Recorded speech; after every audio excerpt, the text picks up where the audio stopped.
வந்து இந்த government of இந்தியாவோட இசடிடி சர்டிஃபிகேஷனுக்காக நம்ம வந்து இந்த சென்னை ட்ரேட் சென்டரில் ஒரு ஸ்டால் வந்து நம்ம வந்து எடுத்திருக்கோம். இந்த ஜெட்ன்றது நம்ம கவர்மெண்ட் ஆஃப் இந்தியாவால் உருவாக்கப்பட்ட ஒரு ஸ்டாண்டர்ட். இது எப்படி வந்து நம்ம அக்மார்க் ஸ்டாண்டர்ட், ஹால்மார்க் ஸ்டாண்டர்ட், இந்த மாதிரி ஐஎஸ்ஐ இந்த மாதிரியான ஸ்டாண்டர்ட்ஸ் மாதிரி இசடிடி அப்படிங்கிறத நம்ம கவர்மெண்ட் ஆஃப் இந்தியாவிலேருந்து அவங்க வந்து ஒரு ஸ்டாண்டர்டாக உருவாக்கி கொடுத்துருக்காங்க. இது வந்து அந்த எம்எஸ்எம்இ மக்கள் எடுக்கிறதுனால, இந்த ஜெட் சர்டிஃபிகேஷன் எடுக்கிறதுனால எம்எஸ்எம்இக்கு நிறைய பெனிஃபிட்ஸ்லாம் வந்துருக்கு. அது கவர்மெண்ட் வந்து டைரெக்டாக வந்து அந்த பெனிஃபிஷரிக்கு டைரெக்டாகவே வந்து கொடுத்துட்றாங்க. இப்போது இந்த இசடிடி சர்டிஃபிகேஷன்றது வந்து நம்ம ஜீரோ டிஃபெக்ட் ஜீரோ எஃபெக்ட் அப்படின்னு சொல்லி நம்ம வந்து சொல்லுவோம்.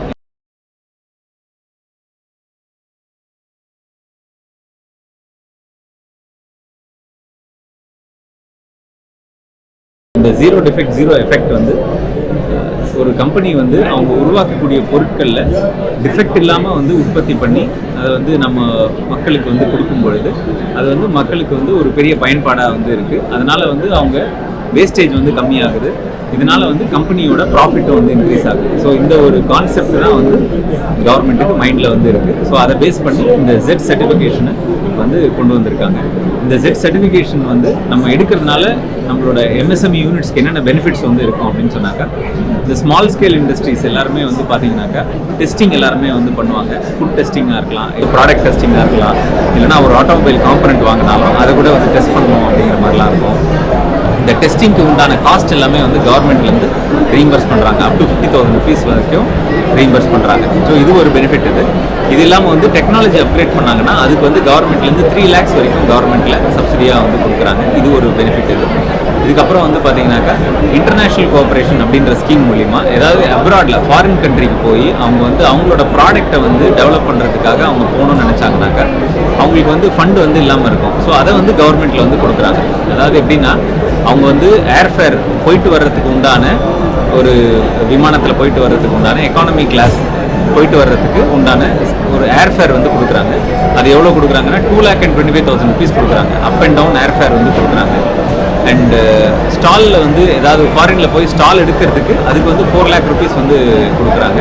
ஸோ அதுவும் வந்து ஒரு பெரிய பெனிஃபிட். அது ஸோ அப்ராடில் போயிட்டு அவங்க வந்து அவங்களோட பொருளை மார்க்கெட் பண்ணுறதுக்கு அது ரொம்ப யூஸ்ஃபுல்லாக இருக்கும். அதே மாதிரி அவங்க வந்து ஒரு ப்ராடக்ட்ஸ்லாம் எடுத்துகிட்டு போய் அங்கே போய் டிஸ்பிளே பண்ணுறதுக்கு அவங்களுக்கு வந்து ஃப்ரைட் சார்ஜ் வந்து கொடுக்குறாங்க. அதாவது கார்கோ மாதிரி நம்ம எடுத்துகிட்டு போயிட்டு சாம்பிள்லாம் கொடுக்கணும். நம்ம அப்படி அந்த சாம்பிள் கொடுக்கறதுக்கு கவர்மெண்ட்லேருந்து 75,000 rupees அதுக்கும் வந்து கொடுக்குறாங்க. ஸோ அப்போது ஒரு சிறு குறு தொழில் பண்ணுறவங்க வந்து இந்த மாதிரியான ஒரு என்னென்னலாம் தேவையோ அது எல்லாத்தையுமே வந்து நம்ம கவர்மெண்ட்லேருந்து சப்போர்ட் பண்ணுறாங்க. அதாவது ஏர்ஃபேர் போயிட்டு வர்றதுக்கு உண்டான காசு கொடுத்துட்றாங்க, அங்கே போய் ஸ்டால் எடுக்கிறதுக்கு உண்டான காசு வந்து கொடுத்துட்றாங்க. அண்ட் ஃப்ரைட் சார்ஜ் அவங்க வந்து சாம்பிள் எடுத்துகிட்டு போய் கொடுக்கறதுக்கு அந்த சாம்பிள்ஸ்லாம் எடுத்துகிட்டு போகிறதுக்கு உண்டான காஸ்ட்டும் கொடுத்துட்றாங்க.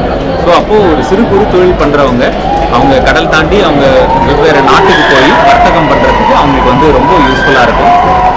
இப்போ அவங்க இந்த மாதிரி மற்ற கண்ட்ரிக்கு போய் அவங்க வந்து பிஸ்னஸ் பண்ணும்போது நிறைய என்கொயரிஸ் வந்து கிடைக்கும். அந்த என்கொயரிஸ் மூலிமா அவங்க என்னன்னாக்கா அந்த பொருளை வந்து அவங்க எக்ஸ்போர்ட் பண்ணுறதுக்கான ஒரு பாசிபிலிட்டி வந்து இருக்குது. இப்படி அவங்க எக்ஸ்போர்ட் பண்ணுறதுனால நம்ம கவர்மெண்ட்டுக்கு என்னன்னாக்கா ஒரு அந்நிய செலவாணி வந்து நம்ம நாட்டுக்கு வருவாயாக வந்து நிறைய வந்து கிடைக்குது. ஸோ அதனால் கவர்மெண்ட்லேருந்து இது ஒரு கீனாக எடுத்து வச்சு வந்து பண்ணுறாங்க.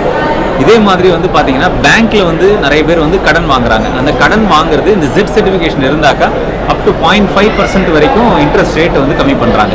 0.5% அப்படிங்கிறது வந்து ஒரு மாத இஎம்ஐக்கு ஒரு 4,000 ரூபா வரைக்கும் குறையறதுக்கான வாய்ப்புகள் வந்து இருக்குது. ஸோ அப்போது சிறு குறு தொழில் பண்ணுறவங்க நிறைய பேர் வந்து கடன் வாங்கி நிறைய வந்து பண்ணுறாங்க. டவுன் லோனாக இருக்கலாம், சிசியாக இருக்கலாம், இல்லை மிஷினரி லோனாக இருக்கலாம். எந்த லோனாக இருந்தாலுமே அது வந்து நம்ம கவர்மெண்ட் ரிலேட்டடான பேங்க்ஸில் வந்து அவங்க வாங்கும் பொழுது சிட்பியாக இருக்கலாம், கெனரா பேங்காக இருக்கலாம், இல்லைனா வந்து ஸ்டேட் பேங்க் ஆஃப் இந்தியாவாக இருக்கலாம், நம்ம ஃபெடரல் பேங்க் இருக்கலாம். இந்த மாதிரி கவர்மெண்ட்டோட பேங்க்ஸில் இருக்கக்கூடிய எந்த பேங்காக இருந்தாலுமே அதுக்கு வந்து முக்கால்வாசி பேங்க்கில் வந்து அந்த இன்ட்ரெஸ்ட் ரேட் வந்து ரெடியூஸ் பண்ணி கொடுக்குறாங்க 0.5% வரைக்கும். அதே மாதிரி ப்ராசஸிங் ஃபீன்னு சொல்லி ஒன்று வந்து வாங்குறாங்க. அந்த ப்ராசஸிங் ஃபீயும் வந்து கம்மி பண்ணி வந்து இந்த எம்எஸ்எம்இ யூனிட்ஸ்க்கு வந்து கொடுக்குறாங்க. ஸோ 0.5% வந்து இன்ட்ரெஸ்ட் ரேட் மட்டும் இல்லாமல் ப்ராசஸிங் ஃபீ கொடுக்கறதுனால இது வந்து ஒரு சிறு குறு தொழில் பண்ணுறவங்களுக்கு இந்த கடன் வாங்கி அது ஒரு பெரிய பேர்டனாக இல்லாமல் இருக்கிறதுக்கு இது வந்து ரொம்ப உதவியாக வந்து இருக்குது. ஸோ இந்த ஜெட் சர்டிஃபிகேஷனை எல்லாருமே வந்து எடுத்து அதோட பயனை வந்து அடையணும் அப்படிங்கிறத நாங்கள் வந்து கேட்டுக்கிறோம். இதன் மூலியமாக நாங்கள் வந்து ரெக்வஸ்ட் பண்ணி கேட்டுக்கிறோம். இதே மாதிரி எம்சிஎல்எஸ்ன்னு இன்னொரு ஸ்கீம் வந்து இருக்குது, எம்எஸ்எம்இ காம்படிட்டிவ் லீன் ஸ்கீம்னு. இந்த ஸ்கீம்லேயும் வந்து பார்த்தீங்கன்னாக்கா கவர்மெண்ட்லேருந்து ஒரு 35 லட்ச ரூபா வரைக்கும் ஸ்மால் ஸ்கேல் இண்டஸ்ட்ரியோட அடுத்த கட்டத்துக்கு போகிறதுக்கு உண்டான உதவிகள் வந்து கவர்மெண்ட்லேருந்து வந்து செய்கிறாங்க. ஸோ அதை பற்றியும் வந்து நிறைய பேருக்கு அவேர்னஸ் வந்து இல்லை. இது வந்து எல்லாரும் இந்த சிறு குறு தொழில் பண்ணுறவங்க எல்லாருக்குமே வந்து இந்த இசடிடி சர்டிஃபிகேஷனும் அந்த எம்சிஎல்எஸ் ஸ்கீம் எல்லாமே வந்து தெரிஞ்சுக்கிட்டு அவங்க வந்து அதன் மூலிமா பயனடையணும் அப்படிங்கிறத நாங்கள் வந்து ரெக்வஸ்ட் பண்ணி கேட்டுக்கிறோம். என் பேர் கார்த்திகேயன். நீங்கள் வந்து எங்களை வந்து இந்த ஜெட் சர்டிஃபிகேஷன் வந்து யாராவது வந்து பண்ணணும்னு சொன்னாக்க நீங்கள் வந்து நீங்கள் வந்து அணுகலாம். என்னோட நம்பரும் நான் வந்து சொல்கிறேன், 9444 18 28 38. இதுதான் என்னோட நம்பர். ஈஸியாக ஞாபகம் வச்சுக்கலாம், 9444 18 28 38. ஸோ இந்த நம்பருக்கு வந்து நீங்கள் காண்டாக்ட் பண்ணிங்கன்னா அந்த ZDD சர்டிஃபிகேஷன் ரிலேட்டடாக உங்களுக்கு எந்த விதமான ஒரு சப்போர்ட்டு, ஹெல்ப்பு, இது ரீஇம்பர்ஸ்மெண்ட் அப்ளை பண்ணுறது எல்லாமே நாங்கள் வந்து பண்ணி கொடுப்போம்.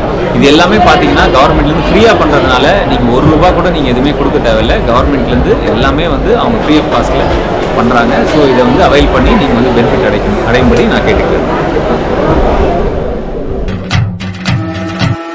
என்ன பொழப்பு நம்ம வாழ்க்கை எதை நோக்கி பயணமா போய்கிட்டு இருக்குன்னே தெரியலையே.